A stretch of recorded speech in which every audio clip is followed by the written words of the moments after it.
আচ্ছা, আমি তোমাকে কিছু প্রশ্ন করব। যদি উত্তর দিতে পারো তবে আমি তোমাকে আমার কোম্পানিতে জব দেব। ঠিক আছে? জি স্যার, একদম। আচ্ছা, মনে কর একটি ট্রেন আসছে, কিন্তু সামনে রাস্তা ভাঙা, তখন তুমি কি করবে? তাহলে স্যার আমি আমার লাল শার্ট খুলে ড্রাইভারকে দেখিয়ে দেব। যদি লাল শার্ট না থাকে তাহলে? তাহলে আমার লাল গেঞ্জি খুলে দেখিয়ে দেব। যদি তোমার কাছে তাও না থাকে তবে? তবে স্যার আশেপাশে থেকে যে কোনো লাল জিনিস নিয়ে দেখিয়ে দেব যে সামনে বিপদ আছে। কিন্তু যদি আশেপাশে লাল জিনিস না থাকে তাহলে?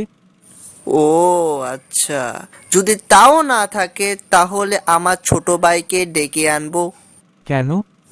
কারণ স্যার আমার ছোট ভাই কখনো ট্রেন অ্যাক্সিডেন্ট দেখেনি।